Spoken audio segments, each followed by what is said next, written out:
शरणी देणे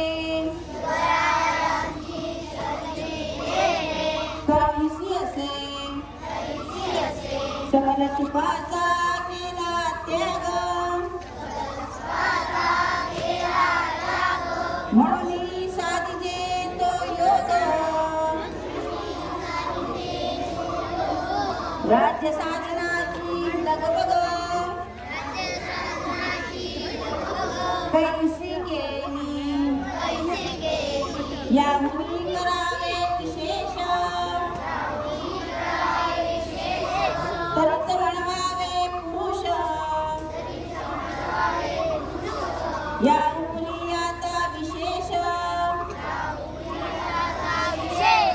काय लिहावे शिवरायासी आठवावे जीवित ऋणोत मानावे इहलोकी परलोकी उरावे कीर्ती रूपे निश्चयाचा महामेरू भक्तजनासी आधारू अखंड स्थितीचा निर्धारू श्रीमंत योगी पुण्यश्लोक छत्रपती शिवाजी महाराज की धर्मवीर छत्रपती श्री संभाजी महाराज की भारत माता की हिंदू धर्म की आता पहिला मंत्र म्हणते माझं तसं म्हणायचं आहे धर्मासाठी झुंजावे झुंजून अवघ्यास मारावे मारिता मारिता घ्यावे राज्य फुले देशद्रोही तिटुके पुत्ते मारोनी घालावे परते देवदास पावती भक्ते निरक्ती शैशवानी देवमस्तकी धरावा अवगाहल कल्लोळ करावा मूर्ख वडवावा की बुडवावा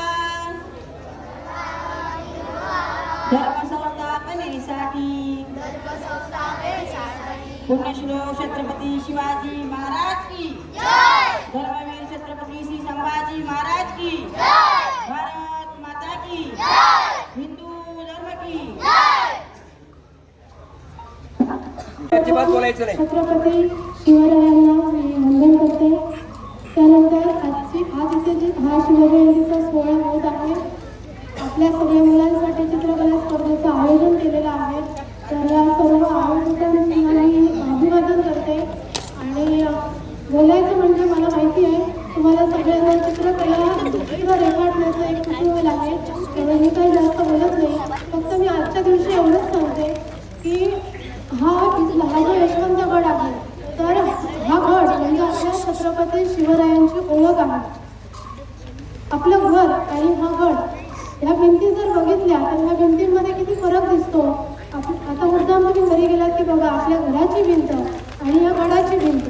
तर ह्या भिंती हे सगळं जे बांधकाम आहे हे छत्रपती शिवरायांनी केलेलं आहे. आणि आज इथे जे आयोजक आहेत या आयोजकांमध्ये सगळे आपलीच माणसं आहेत. आपले पालक आहेत, आपले सगळे शिक्षक आहेत, इथले लेडीज सगळे ग्रामस्थ आहेत. तर हे खूप सुंदर काम इथे करतायत की या छत्रपती शिवरायांची ओळख असणारा हा जो गड आहे तर तो गड जतन आणि संवर्धन करण्याचं फार मोठं काम ते करतात. आपण मुलं यामध्ये बरंच काही करू शकतो. एक छोटीशी गोष्ट सांगते. तुम्हाला माहीत असेल खारुताईची गोष्ट माहिती आहे ना. श्रीराम ज्या वेळेला सेतू बांधत होते म्हणजे श्रीरामांचं रावणाशी युद्ध होतं आणि त्यांना श्रीलंकेत जायचं होतं. त्यासाठी ते समुद्रात सेतू म्हणजे पूल बांधत होते. आणि ते पूल बांधत असताना एक छोटीशी खारुताई त्या पुलासाठी बांधकामासाठी मदत करत होती. आता खारुताई एवढीशी असते बरोबर ना. पण ती काय करत होती माती देऊन टाकत होती. मग कोणीतरी तिला विचारलं अगं तू हे माती देऊन टाकतेस त्याने काय सेतूचं म्हणजे मुलाचं काम होणार आहे का? तर ती काय म्हणाली की मला माहिती आहे मी जी माती टाकते ते माती टाकून तेलाचं काम होणार नाही, पण मला हे माहीत आहे की मी श्रीराम जे चांगलं काम करतायत तर त्या कामासाठी माझं कुठेतरी हातभार लागतोय आणि जेव्हा कधी श्रीरामांचा इतिहास लिहिला जाईल किंवा सांगितला जाईल त्यावेळेला त्या इतिहासात माझे नाव कुठेतरी असेल आणि म्हणून ती कामाताईचं करत होती. मग आपण काय करू शकतो तर छत्रपती शिवरायांचा अभ्यास थोडक्यात तुम्हाला इतिहास असेल त्या इतिहासात छत्रपती शिवराय कसे होते हे सांगितलेलं असेल ना. तर ज्या वेळेला तुम्ही इतिहास अभ्यासता तर तो इतिहास केवळ मला परीक्षेला चांगले गुण मिळायला हवेत म्हणून अभ्यासू नका.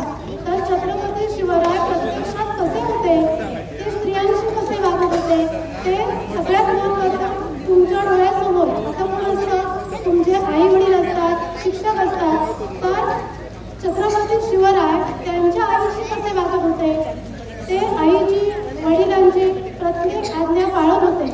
त्यामुळे आपण मुलं एवढं करू शकतो की छत्रपती शिवराय जसं आपल्या आई वडिलांना आदर देत होते त्यांच्या आज्ञांचं पालन करत होते शिक्षकांना म्हणजे त्यांच्या गुरुजनांना आदर देत होते तर तेवढं आपण करू शकतो ना.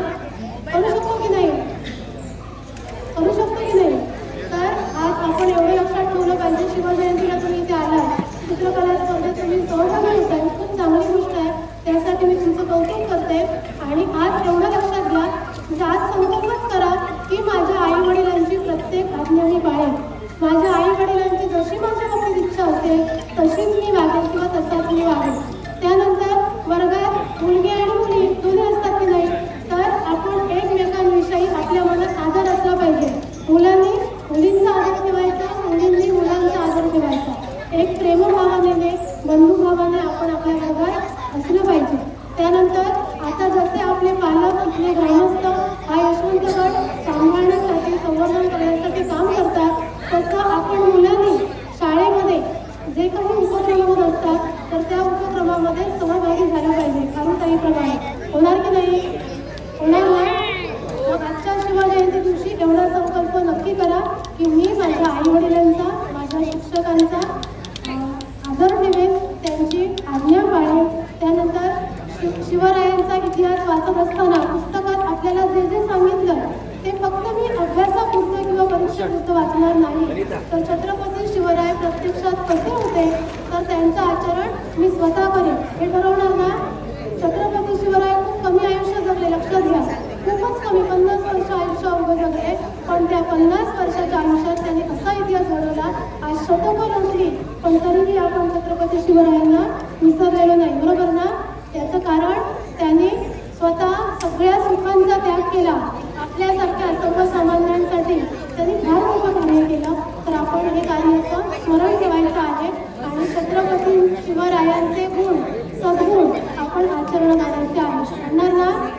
आता मी इथे थांबते. मला माहिती आहे तुम्हाला चित्र काढायचं आहे. पुन्हा एकदा मी तुम्हाला सगळ्यांचं कौतुक करते की तुम्ही चित्रकला स्पर्धेला शिवजयंतीला सुट्टी असते तरी पण तुम्ही इथे आलात त्यासाठी मी तुमचं कौतुक करते आणि तुम्हाला मी शुभेच्छा देते. खूप छान चित्र काढा आणि आत्मविश्वासाने स्पर्धेला सामोरं जा. मी पुन्हा एकदा आयोजकांचे आभार मानते की त्यांनी मला इथे बोलण्याची संधी दिली. खरं तर तशी काय आवश्यकता नव्हती पण तरीही त्यासाठी सगळ्या आयोजकांचे आभार मानते आणि शुभेच्छा. धन्यवाद.